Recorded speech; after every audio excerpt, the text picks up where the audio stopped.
안녕하세요. 오픈소스로 은행의 정보계 시스템을 구축하는 법의 발표를 맡게 된 토스뱅크 데이터 플랫폼 팀의 김용입니다.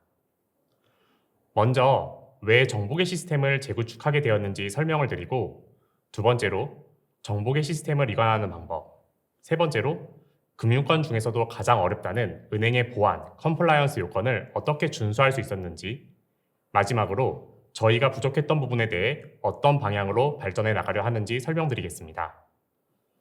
먼저 기존 정보계 시스템의 문제점에 대해서 한번 설명해 보도록 하겠습니다. 토스뱅크는 초기에 타 은행 시스템 구조를 그대로 따와서 구축이 되었고, 타 은행들과 동일하게 계정계, 채널계, 정보계 이렇게 세 가지의 영역으로 구성되어 있었습니다. 계정계는 은행의 거래 데이터를 다루는 시스템으로 입금, 출금, 외환 등과 같은 서비스를 다룹니다. 채널계는 비대면 채널들을 관리하는 시스템으로 모바일 뱅킹, 인터넷 뱅킹 서비스들과 주로 연계되는 영역을 담당합니다. 정보계는 고객의 거래 데이터를 가지고 통계, 분석을 내는 영역을 담당합니다. 하지만 카프카로 입수되는 로그 데이터를 분석하거나 CSS 피처를 관리하는 업무처럼 빅데이터를 다루는 영역에서 하드웨어 도입이 필요했습니다. 그리고 토스뱅크의 경우 채널계와 계정계 경계를 허물면서 MySQL뿐 아니라 몽고DB와 같은 NoSQL DB도 금융거래를 처리하는 DB로 도입이 되었고, 이를 모두 하드웨어 영역으로 보내어 분석하고 있었습니다. 하지만 보고서나 단위 업무 처리를 위해 하드웨어 쌓인 데이터를 오라클 엑사로도 다시 보내야 하는 문제가 있었습니다. 불필요한 데이터의 이동이 생기게 된 것이죠. 또한 대용량 데이터를 처리하는 시스템이 불필요하게 두 개가 구성된 것이었습니다. 그래서 하나의 시스템으로 통일하면 좋겠다는 의견이 있었고, 동일한 용량으로 구축한다 가정했을 때 오라클 엑사의 경우 하드브로 구축하는 것보다 약 10배 이상 비싸다는 것을 알게 되었습니다.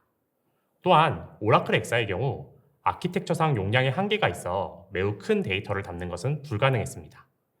그래서 토스뱅크는 오라클 엑사에 있는 정보계성 단위 업무들을 하드브로 이관하는 방향으로 결정하게 되었습니다. 다음으로는 기존에 잘 돌고 있는 시스템을 어떻게 마이그레이션 했는지 한번 설명해 보도록 하겠습니다. 처음 정보계 시스템을 오라클 엑사에서 하드브로 이관하겠다는 의사결정을 했을 때 다음과 같은 걱정들이 있었습니다. 우선 DW 업무에 쓰이는 기술이 오라클 엑사뿐 아니라 스케줄러, CDC 등과 같은 여러 기술 컴포넌트들이 있는데 이를 어떤 기술로 대체할 것인가에 대한 고민이 있었습니다. 두 번째로 은행은 한국은행 금감원과 같은 대외기관에 공시 보고해야 하는 의무가 있습니다. 이 과정에서 데이터의 정합성이, 즉 기존 시스템과 동일한 값임을 어떻게 보장하느냐가 중요했습니다. 마지막으로 옮기는 것에 대한 비용이었습니다. 처음부터 하드브로 구축했다면 몰랐겠지만 이미 구축이 된 상황에서 옮기는 것에 대한 비용이 기존 시스템을 그대로 쓰는 것보다 더 큰 비용이 들 것이라는 걱정이 있었습니다. 우선 어떤 오픈소스 기술들로 기존에 구축된 시스템을 대체하였는지 설명드리겠습니다. 배치잡을 특정 시간에 돌려주는 스케줄러로는 아파치 에어플로우를 사용하였습니다.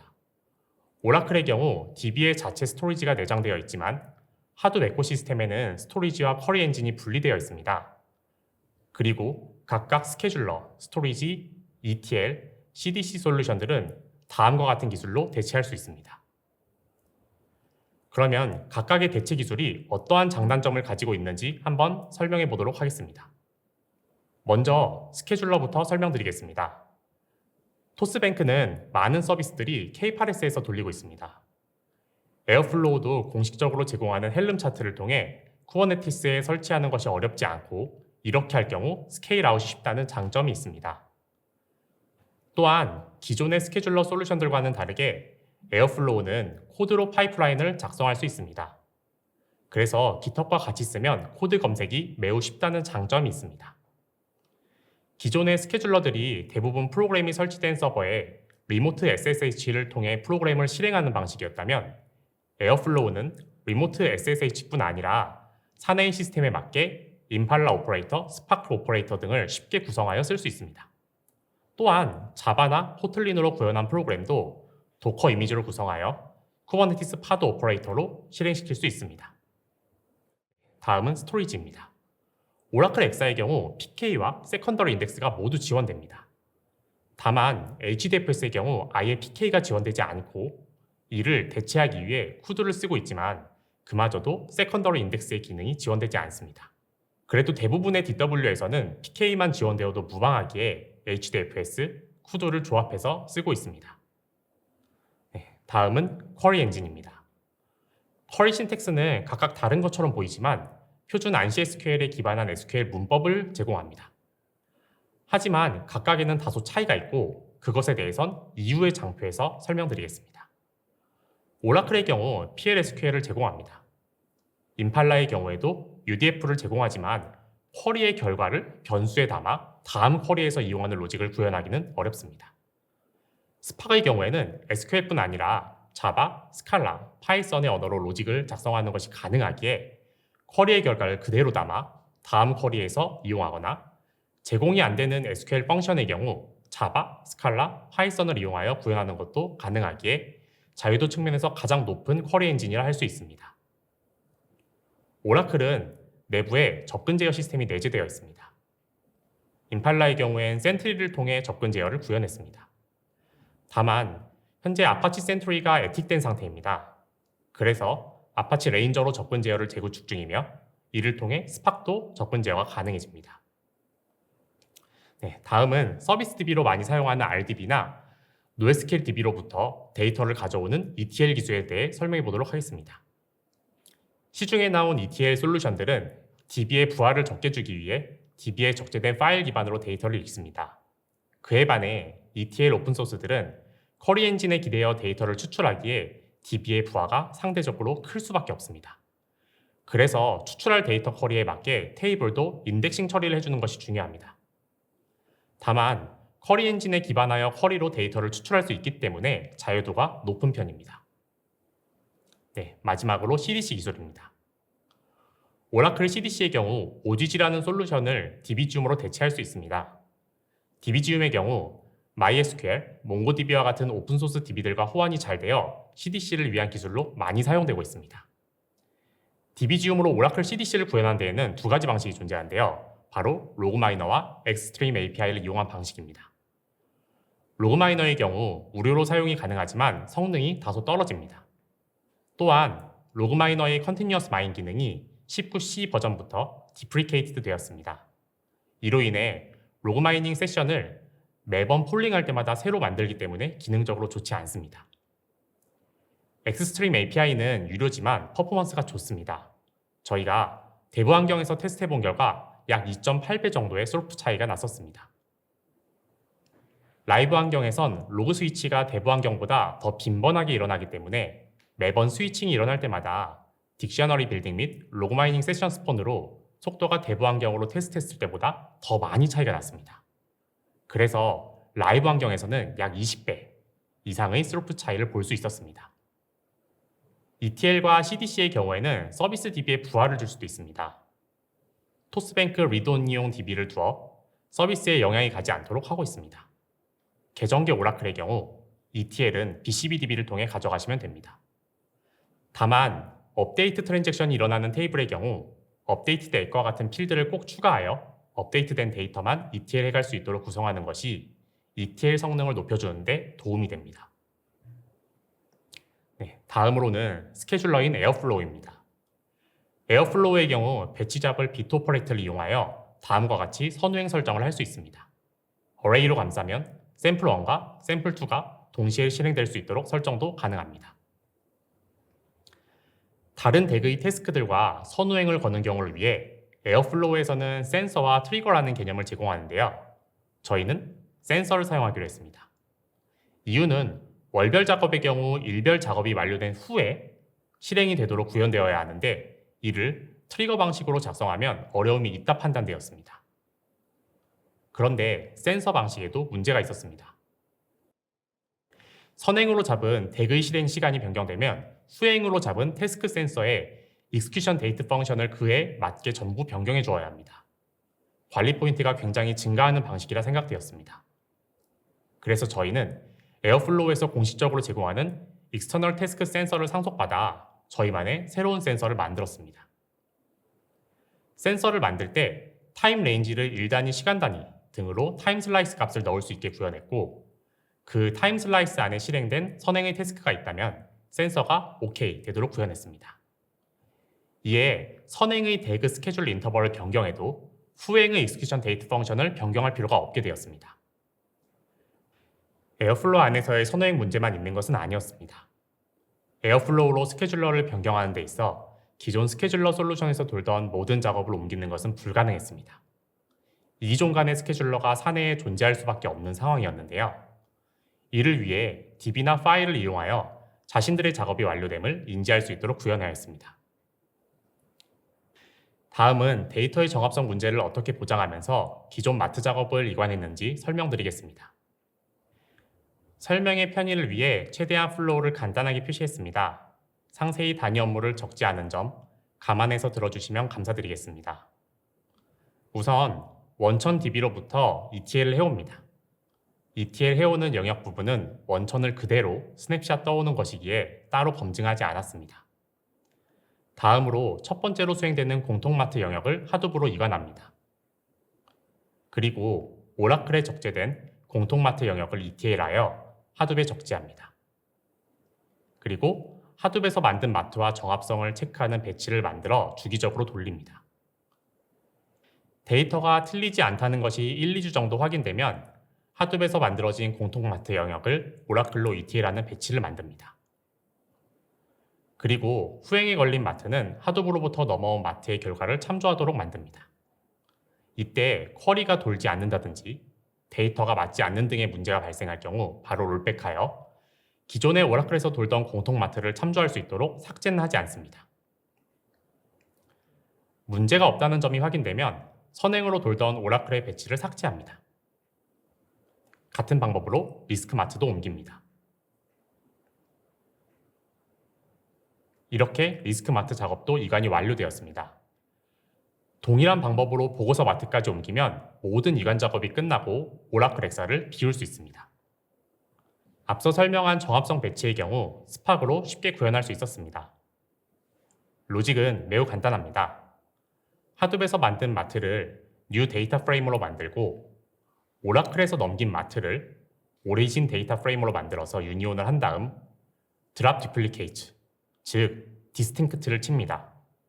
그럴 경우 최종 결과 데이터 프레임의 로우 카운트가 기존 new 오리진 데이터 프레임의 로우 카운트와 일치하면 됩니다. 저희는 이 방법으로 매일 600건이 넘는 테이블의 정합성을 체크하는 배치를 만들었고 모든 테이블의 정합성을 보장하면서 데이터를 이관할 수 있었습니다. 다음은 어떻게 하면 가장 적은 비용으로 오라클 엑셀을 하둡으로 이관할 수 있는지에 대해 회고해 보도록 하겠습니다. 토스는 쿼리 엔진으로 임팔라를 계속 써오고 있었고 이에 처음에는 임팔라로 이관하는 방법을 선택했었습니다. 다만 임팔라의 경우 여러 가지 문제가 있었습니다. 오라클은 디시멀의 데이터 타입을 쓰고 있고 이를 그대로 ETL 해오면 임팔라에도 디시멀 데이터 타입으로 남습니다. 다만 임팔라의 경우 암시적 형변환이 지원되지 않기 때문에 숫자형 함수를 쓰려면 디시멀로 꼭 캐스팅을 해줘야 됩니다. 이러다 보니 너무나도 많은 쿼리에 캐스트가 추가되는 현상이 있었는데요. 또한 오라클 쿼리 랭귀지와 호환성이 높지 않았습니다. 그래서 많은 펑션들을 바꿔줘야 했고 특히나 롤업, 큐브의 경우 낮은 버전의 임팔라에서는 제공이 되지 않아 다른 쿼리로 전부 바꿔서 써줘야 했습니다. 그러다 보니 생각한 것보다 마이그레이션 비용이 컸습니다. 그렇게 작업을 진행하던 도중에 스팍을 써보면 어떻겠냐는 동료의 제안이 있었습니다. 결과는 매우 좋았습니다. 스팍은 암시적 형변환이 지원되기에 캐스트를 넣을 필요가 없었습니다. 또한 저희가 소수점 17자리까지 비교해 본 결과 오라클과 동일하다는 것을 알 수 있었습니다. 그리고 임팔라에서는 지원이 되지 않는 오라클 펑션들이 스팍에서는 대부분 지원이 되었습니다. 롤업과 큐브도 동일한 결과를 보여주었습니다. 다만 머지인투의 경우 후디, 델타 레이크, 아이스버그와 같은 차세대 DW 오픈소스의 도입이 필요했습니다. 이 결과 한 명의 개발자가 본업을 하면서 남는 시간에 옮겼음에도 100개가 넘는 배치 프로그램을 스팍으로 이관하고 검증하는데 한 달도 걸리지 않았습니다. 임팔라로 비슷한 양의 작업을 했을 때 약 3달 이상의 시간이 걸린 점과 비교해보면 큰 성과였습니다. 작업을 이관하면서 생긴 성능과 운영 효율성에 대해서도 이야기해보겠습니다. 우선 어떠한 튜닝을 하지 않았음에도 오라클에서 롱러닝하게 돌던 쿼리들이 비약적으로 빨라졌습니다. 물론 느려진 쿼리들도 있었기에 저희가 단위 작업으로 성능을 비교하는 지표도 산출해보았고 대략 5.3배, 즉 5시간이 걸리던 작업들이 1시간이면 끝나는 결과를 낳았습니다. 물론 이에 오라클 엑사도 풀렉으로 장비를 바꾸면 훨씬 성능이 좋아질 수 있다고 생각할 수 있지만 일단 오라클의 경우 장비를 좋게 하는데 매우 비싼 가격이 듭니다. 동일한 가격대에 하둡 장비를 구매하면 더 높은 스펙으로 더 많은 장비를 구매할 수 있기 때문에 이러한 비교가 유의미하다 생각했습니다. 또한 기존 스케줄러 솔루션의 경우 제 작업을 돌리는 것이 매우 불편했습니다. 내가 새로 돌려야 하는 배치 1, 2, 3이 있고 각각 선호행이 맺어져 있다면 1번을 재시작하고 끝날 때까지 기다렸다가 끝나는 것을 확인하면 2번을 수동으로 돌리고 또 끝날 때까지 기다렸다가 확인하면 3번을 수동으로 돌려야 했습니다. 이걸 n일치에 한다고 하면 이 작업을 n번 해야 하는 운영의 비용이 듭니다. 에어플로우를 쓰면 재수행 덱을 쉽게 만들어서 한 번에 돌릴 수 있습니다. 또한 맥스 액티브 런과 컨커런시 설정을 통해 빠르게 재작업을 수행할 수도 있습니다. 또 다른 운영의 이점도 있었습니다. 정보계를 하둡으로 이관하면서 오라클 엑사로의 중복된 ETL 요청이 줄었습니다. GitHub의 스케줄 코드와 프로그래밍 코드가 모두 있어 가독성 및 검색이 용이해진 점도 운영의 효율을 높여주었습니다. 마지막으로 이렇게 오픈소스로 구축하면서 어떻게 보안과 컴플라이언스 요건을 만족할 수 있었는지 설명해 보겠습니다. 은행은 전자금융감독 규정을 따라야 하고 규정 29조에 다음과 같은 내용이 있습니다. 프로그램 등록 변경, 폐기 내용의 정당성에 대해 제3자의 검증을 받을 것이라는 내용인데요. 배치 프로그램 또한 여기에 해당이 됩니다. 즉, 에어플로우의 코드 변경에 대해 제3자 검증을 받고 배포하는 것이 필요합니다. 또한 배포를 할 때에도 서비스 책임자의 승인이 별도로 필요합니다. 에어플로우의 헬름 차트를 기본적으로 쓰시면은 깃싱크가 주기적으로 코드를 가져갑니다. 그래서 일반적으로는 마스터 브랜치의 푸시를 막고 PR을 통해 머지받으면 제3자 검증에는 문제가 없습니다. 하지만 이 경우 제3자 검증을 완료하면 바로 배포가 되어버리는 구조라서 서비스, 배포 책임자의 검증 절차가 없는 점이 문제였습니다. 토스의 경우 모든 API 서버에 대해서 제3자 검증, 서비스, 배포 책임자 검증, 배포 이력 관리를 고CD를 통해서 하고 있습니다. 그래서 깃싱크의 오토 폴링 기능을 끄고 고CD에서 제3자, 서비스 책임자의 검증이 끝나면 고CD 에이전트에서 깃싱크를 수동으로 호출하도록 변경하여 이를 해결했습니다. 한 가지 해결해야 되는 이슈가 더 있었습니다. 전자금융감독 규정 제30조의 내용을 보면 일괄 작업은 책임자의 승인을 받아야만 스케줄링을 실행할 수 있다는 내용이 있습니다. 이는 에어플로우만의 기능으로는 구현이 불가능하기에 자체적으로 일괄 배치 작업 통제를 해주는 헤임달이라는 웹 서비스를 개발하였습니다. 에어플로우에서 관리자의 권한을 전부 회수하고 헤임달 웹 서비스에서 에어플로우 대기 온오프를 요청할 수 있도록 구현하였습니다. 사용자는 에어플로우 코드가 배포되면 헤임달이라는 서비스를 통해 일괄 배치 요청을 하고 책임자가 승인을 하면 헤임달 DB에 책임자가 어떤 일괄 배치 작업에 대해 승인을 해주었는지 기록을 남긴 후 에어플로우 API를 통해 대그 스케줄을 온 해줍니다. 접근 제어는 기존에 사용하던 센트리를 디프리케이티드하고 레인저로 바꾸고 있습니다. 센트리의 경우 아파치에서도 리타이어드하였고 그래서 임팔라 4버전부터는 센트리를 지원하지 않고 있습니다. 하지만 레인저의 경우 하둡 에코시스템에 대해 보안적인 기능을 매우 잘 제공해주고 있어 전격적으로 하둡 보안 시스템을 변경하게 되었습니다. 아파치 레인저의 경우 사용자별 접근 제어 기능을 제공하고 권한별, 테이블별 컬럼 마스킹, 해싱 기능도 제공하고 있어 개인정보 보호 관점에서도 좋은 오픈소스입니다. 또한 A 테이블에서 전부가 아니라 A 컬럼만 특정 사용자에게 보여줘 라는 상세한 컨트롤이 가능하며 하둡 컴포넌트들의 어딘 로그도 제공을 해줍니다. 이와 같은 이유로 금융권에서 하둡을 쓴다면 레인저의 도입은 필수 불가결한 요소라 생각이 됩니다. 마지막으로 저희의 다음 스텝에 대해 공유해 드리도록 하겠습니다. 차세대 DW 시스템을 위해 후디나 아이스버거의 도입을 준비 중입니다. 또한 몽고DB와 같은 NoSQL DB의 CDC도 개발할 예정입니다. 그리고 에틱 프로젝트가 된 스쿠비나 센트리는 걷어내고 더 나은 오픈소스로 대체할 예정입니다. 플랫폼뿐 아니라 새로운 기술을 사용하여 은행의 데이터 프로덕트를 만드는 일에 저희 토스뱅크 데이터 플랫폼 팀이 함께하고 있습니다. 이렇게 은행의 데이터 기술을 바꿔나가는 일에 이 영상을 보시는 분들과 함께하고 싶다는 말씀을 전하며 발표를 마치도록 하겠습니다. 감사합니다.